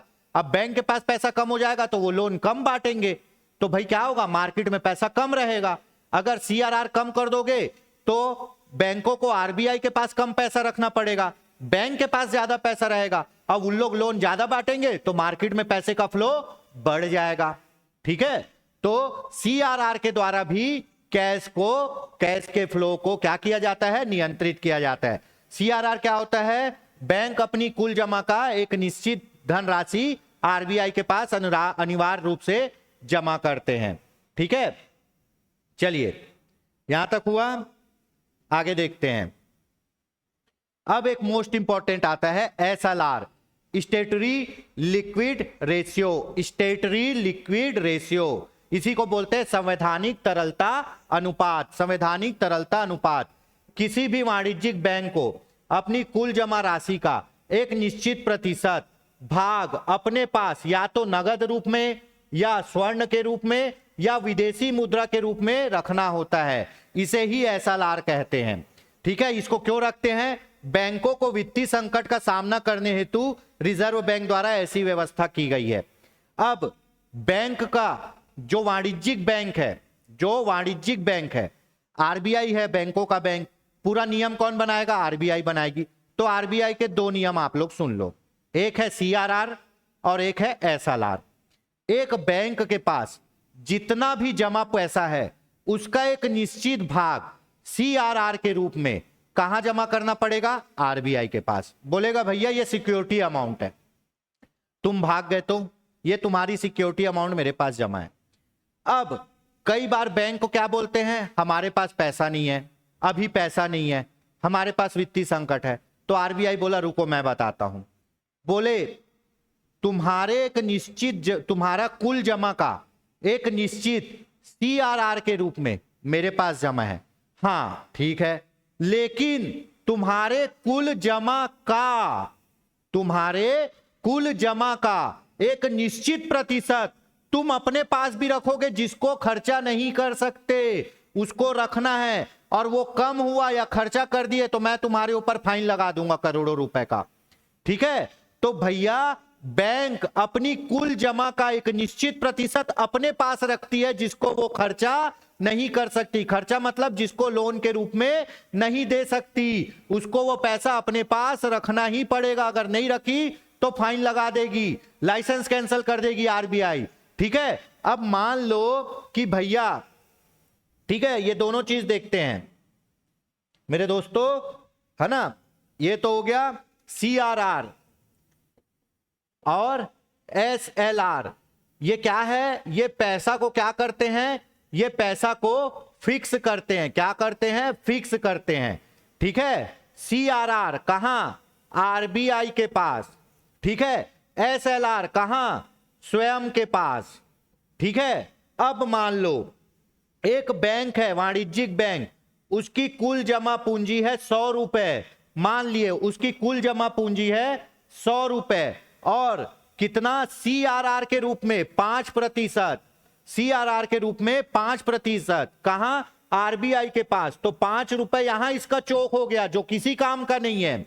और SLR के रूप में 15%। ठीक है, SLR के रूप में 15% कहां रखना पड़ेगा, स्वयं के पास। तो ये कितना हो गया, 15 रुपए। कितना हो गया, 15 रुपए, है ना।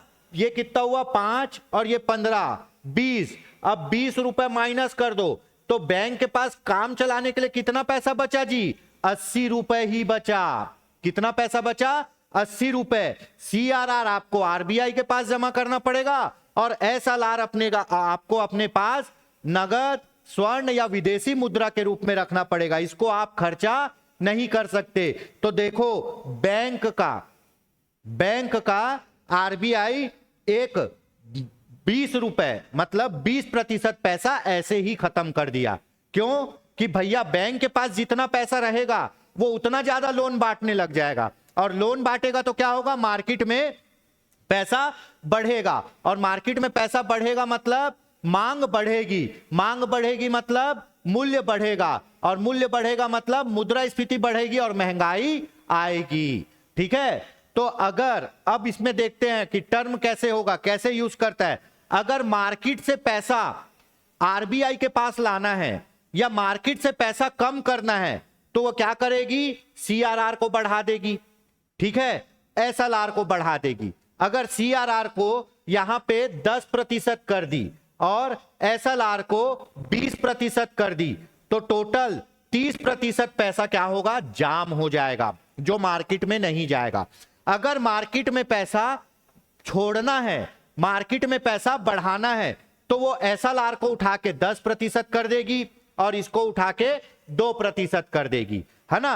तो अब 12% ही पैसा जाम हुआ, 88% पैसा कहां जाएगा, मार्केट में जाएगा। तो ऐसे CRR SLR से वो पैसे को अंदर बाहर करती, जैसे सेम रिजर्व रेपो रेट और रिवर्स रेपो रेट से कर रही थी। ठीक है, चलिए अब ये देख लेते हैं SLR समझ में आ गया। SLR पूछा जाता है किसी भी वाणिज्यिक बैंक को अपनी कुल जमा राशि का एक निश्चित प्रतिशत, कुल जमा राशि का एक निश्चित प्रतिशत, है ना, अपने पास खुद रखना पड़ता है। इसको बोलते हैं SLR। इसीलिए ताकि बैंक के पास, है ना, बुरे वक्त के लिए पैसा रहे, बैंक के पास विपरीत परिस्थितियों के लिए पैसा रहे। आप भी अपने पर्स में एक 500 का नोट छुपा के रखे रहते हो ना अंदर, जब पूरा पैसा खर्चा हो जाता है तभी उस नोट को बाहर निकालते हो, तो सेम वैसे ही। ठीक है, अब एक चीज पूछता है कि भाई मौद्रिक नीति में क्या क्या आता है, तो मौद्रिक नीति में आपका आएगा क्या, repo rate, MSF, bank rate, reverse repo rate, CRR, SLR। ठीक है, और एक आता है खुले बाजार की क्रियाएं, ओपन मार्केट एक्टिविटी, खुले बाजार की क्रियाएं। अब भैया जो आदमी बैंक से लोन ले ही नहीं रहा है, जो आदमी बैंक जा ही नहीं रहा है, तो उसके पैसे को कैसे खींचोगे जी। आप ये सब चीज से तो बैंक को हैंडल करके पैसा खींच रहे हो, है ना, ये सब चीजों को हैंडल करके बैंक से पैसा खींच रहे हो। CRR, SLR, MSF, है ना, मार्जिन स्टैंडिंग फैसिलिटी, दुनियादारी, जो भी है, ये कौन सी एक्टिविटी है, बैंक के थ्रू होने वाली एक्टिविटी है। अगर कोई आदमी बैंक जा ही नहीं रहा, घर में कैश रख के खर्चा कर रहा, मार्केट में पैसा बाहर है, तो उसके लिए क्या करोगे, उसके लिए करेंगे खुले बाजार की क्रियाएं। उसके लिए क्या करेंगे, खुले बाजार की क्रियाएं। ठीक है, इसमें क्या होता है, जब रिजर्व बैंक द्वारा सरकारी प्रतिभूति बाजार में बेची जाती है, सरकारी प्रतिभूतियों को बाजार में बेची जाती है और आम आदमी या वित्तीय संस्थाओं द्वारा इसको खरीदा जाता है, तो उसको क्या कहेंगे, खुले बाजार की क्रियाएं कहेंगे। ठीक है, क्या कहेंगे? खुले बाजार की क्रियाएं। अब इसमें क्या होगा, मान लो इसमें क्या करती है पता है, आरबीआई और बैंक लोग क्या करते हैं पता है, आपके पैसे को फिक्स करा देंगे, आपके पैसे का एलआईसी करा देंगे, है ना, आपके पैसे को फिक्स डिपॉजिट में डलवा देंगे, आपके पैसे का क्या करा देंगे, एसआईपी करवा देंगे, सिस्टमैटिकली इन्वेस्टमेंट प्लान, और आपको डाकघर के थ्रू किसान विकास पत्र भेजवा देंगे, इंदिरा विकास पत्र भेज देंगे। अच्छा एक चीज बताओ, एफडी, एफडी सुने हो, बैंक में होता है एफडी, फिक्स डिपॉजिट। बोलेगा भैया आपके अकाउंट में 5 लाख रुपए है, इसका एफडी करवा लो, तो वो क्या करेगा, आपके अमाउंट को फिक्स कर देगा, आपको एक ठोक प्रमाण पत्र दे देगा। ठीक है, वही प्रमाण पत्र प्रतिभूति है, उसी को बोलते हैं प्रतिभूति सिक्योरिटी। ठीक है, अगर आपका पैसा अकाउंट में रहता तो आप उसको कभी भी निकाल लेते और खर्चा कर देते, है ना। अब आपका पैसा वो क्या कर दिया है, फिक्स कर दिया है, और आपको लालच दे दिया है कि फिक्स कराओगे तो इतना % ब्याज मिलेगा। तो आप उस पैसे को निकाल सकते हो क्या उस समय के पहले? नहीं निकाल सकते। अगर निकालोगे तो आपका नुकसान हो जाएगा, तो हम लोग उस पैसे को नहीं निकालते। तो सोचो वो पैसा मार्केट में आ सकता है क्या? फिक्स हुआ पैसा नहीं आ सकता, तो मार्केट में कैश फ्लो कम हो गया, बिल्कुल हो गया। वैसे ही जो आदमी के पास कैश पैसा है उसको सरकार क्या करती है, प्रतिभूति बेचेगी, बोलेगी भैया एलआईसी करा ले 20 लाख का, आप 20 लाख रुपए दे दिए एलआईसी वाले को, और वो आपको प्रमाण पत्र दे दिया, आप उसको लेके बैठे रहो, जब वो मैच्योर होगा आपका एलआईसी तब वो आपको पैसा मिलेगा। अभी आपके पास कैश है क्या? 20 लाख रुपए नहीं है, मार्केट से पैसा उड़ गया। ऐसे ही आपको क्या करवा देंगे, एसआईपी करवा देंगे, बोलेंगे भैया एसआईपी करवा दो, ज्यादा ब्याज मिलेगा, आप अपना पैसा उठा के दे दिए। ऐसे ही क्या करवा देंगे आपसे, इंदिरा विकास पत्र खरीदवा देंगे, किसान विकास पत्र खरीदवा देंगे। तो मतलब आपके पैसे को एक निश्चित समय के लिए फिक्स कर देंगे। कैसे? प्रतिभूति के द्वारा। तो भैया जो आदमी बैंक नहीं जाता उससे ऐसे पैसा ले लेती है आरबीआई, है ना। आज के डेट में लोग बोलते हैं बैंक में ब्याज कम है, इससे अच्छा एसआईपी कर ले, बैंक में ब्याज कम है, इससे अच्छा डाकघर का बचत पत्र ले ले, बैंक में ब्याज कम है, इससे अच्छा क्या कर ले, एलआईसी कर ले। करते हैं ना, और वो पैसा कहां दे देते हैं, फिक्स कर देते, मार्केट में पैसा कम, फ्लो कम।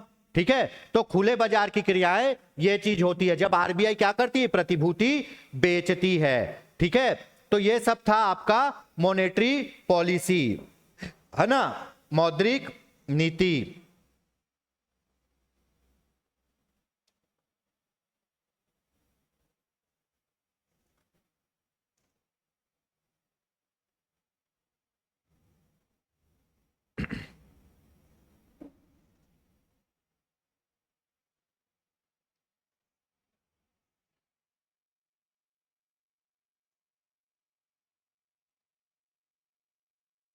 इसमें देखते हैं अपन, ठीक है,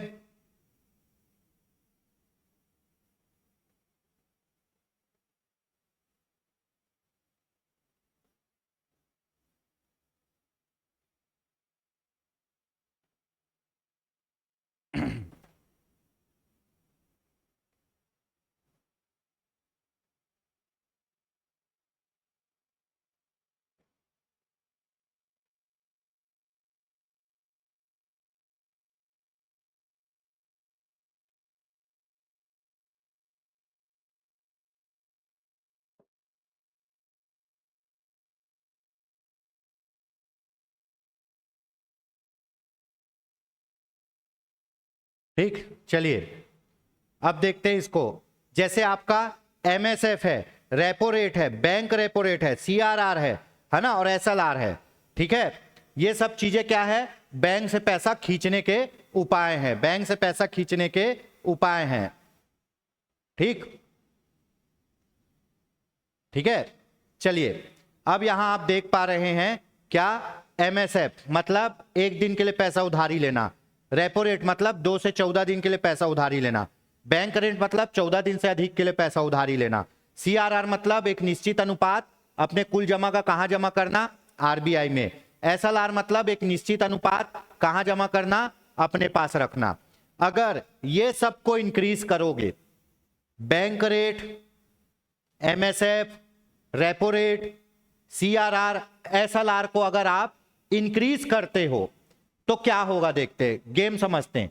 अगर इन सबको इंक्रीज करेंगे तो मार्केट में क्या होगा, लोन नहीं मिलेगा। क्यों? क्योंकि पैसा कहां चले गया है? आरबीआई के पास। पैसा कहां चले गया है? आरबीआई के पास। ठीक है, तो लोन क्या हो जाएगा?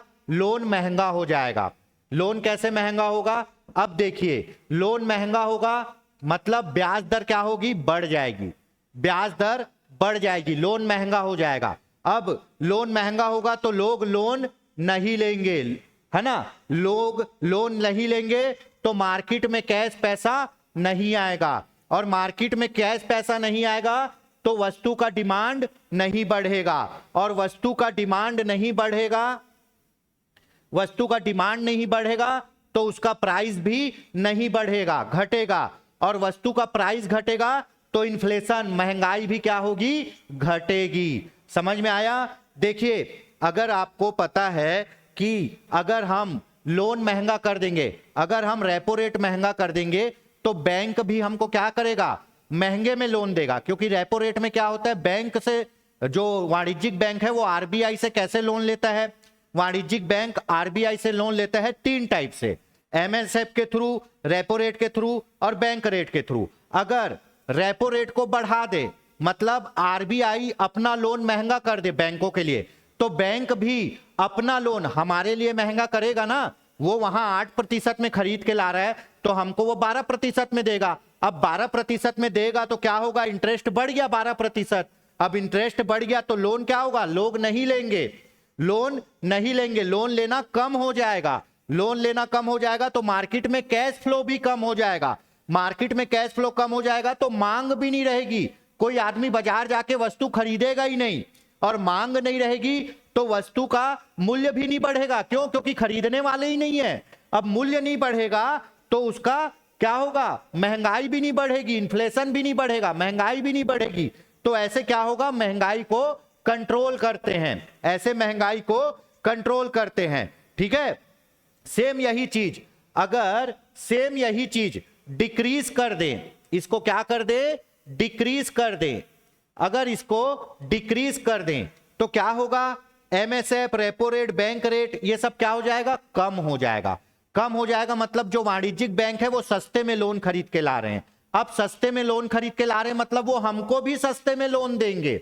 अगर वो हमको भी सस्ते में लोन देंगे, अगर वो हमको भी सस्ते में लोन देंगे तो ब्याज दर क्या होगा? कम होगा।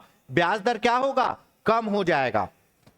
ठीक है, ब्याज दर कम हो जाएगा। अगर ब्याज दर कम हुआ तो लोन ज्यादा बिकेगा, लोग लोन लेंगे। अगर लोन लेंगे तो मार्केट में पैसा बढ़ेगा, मार्केट में पैसा बढ़ेगा तो हम बाजार में जाएंगे और बाजार में वस्तुओं को खरीदेंगे, वस्तुओं को खरीदेंगे तो वस्तुओं की डिमांड बढ़ेगी, वस्तुओं की डिमांड बढ़ेगी तो वस्तुओं का मूल्य बढ़ेगा, वस्तुओं का मूल्य बढ़ेगा तो उसका क्या होगा? महंगाई भी बढ़ेगा। तो सोचो, बढ़ाने से कम होगा, कम करने से बढ़ेगा। ठीक है, तो ये एक एग्जांपल के लिए था कि MSF, repo rate, bank rate, CRR, SLR को बढ़ाने से क्या होगा? बढ़ाने से महंगाई कम होगी और घटाने से महंगाई बढ़ जाएगी। ठीक है, ये हो गया, यहां तक समझ में आ गया। सेम ऐसे ही आपका रिवर्स रेपो रेट भी काम करेगा। अगर रिवर्स रेपो रेट को बढ़ा दोगे, रिवर्स रेपो रेट को बढ़ा दोगे तो वाणिज्यिक बैंक अपना पैसा कहां जमा कर देंगे? आरबीआई के पास, और उनके पास लोन देने के लिए पैसा नहीं रहेगा, और जब लोन देने के लिए पैसा नहीं रहेगा तो मार्केट में पैसा आएगा नहीं, मार्केट में पैसा आएगा नहीं तो डिमांड बढ़ेगा नहीं, डिमांड बढ़ेगा नहीं तो महंगाई नहीं बढ़ेगी। अगर आप रिवर्स रेपो रेट को कम कर दोगे, मतलब आरबीआई ज्यादा ब्याज नहीं देगा, तो वाणिज्यिक बैंक अपना पैसा वहां जमा ही नहीं करेगा, और जमा नहीं करेगा तो उसको जनता में लोन के रूप में बांट देगा। तो यह आपको समझाने के लिए था, होप सो ये आपको समझ में आ गया होगा। अब देखिए, है ना, बेस्ट ऑफ माई नॉलेज, अगर 0.5% का ऊपर नीचे होता है, मान लो रेपो रेट में, किसमें? रेपो रेट में, रेपो रेट में 0.5% का ऊपर नीचे होता है तो 500 से 1000 करोड़ रुपए मार्केट में या तो बढ़ जाएगा या कम हो जाएगा। ठीक है, ये तो मैं कम ही बता रहा हूं, इससे ज्यादा होता होगा। एक मेरा अनुमान है कि अगर सिर्फ 5% रेपो रेट कम होगा, है ना, या बढ़ेगा, तो 500 से 1000 करोड़ या उससे भी ज्यादा पैसा क्या होगा, या तो मार्केट में बढ़ जाएगा या कम हो जाएगा, उससे ज्यादा ही होगा। तो सोचो, इसीलिए ये पॉइंट पॉइंट में बढ़ता है। मैं अभी भी किसी का परसेंट इसलिए नहीं बताया क्योंकि ये चेंज होते रहता है, ठीक है। तो आपको ये चीज समझ में आई होगी कि आरबीआई कैसे मौद्रिक नीति को कंट्रोल करता है इन सब चीजों के द्वारा, ठीक है। अगर उसको पैसा बढ़ाना है तो वो कुछ चीजों को कम करेगा, बढ़ाएगा, और घटाना है तो भी कुछ चीजों को कम करेगा, घटाएगा। इससे क्वेश्चन आता ही है दोस्तों, ठीक है, इससे क्वेश्चन आता है। और जब एग्जाम के पहले आप सब चीज का परसेंटेज याद करके जाना, वो पूछता है कि परसेंट बढ़ा है या घटा है, कितना बढ़ा है कितना घटा है। एक क्वेश्चन ये कि आपका क्या चीज, पहले मौद्रिक नीति आरबीआई जारी करती थी, अब मौद्रिक नीति कौन समिति जारी करती है, मौद्रिक नीति समिति जारी करती है, ठीक है। जिसके अध्यक्ष कौन होते हैं, जिसके अध्यक्ष होते हैं आरबीआई गवर्नर होते हैं, ठीक है। ये जारी करती है 2016 से, ठीक है। तो दोस्तों ये सेशन कैसा लगा, आपको समझ आया या नहीं, बिल्कुल कमेंट करके बताइए, ठीक है। और हमारे चैनल को सब्सक्राइब करिए, वीडियो को लाइक करिए।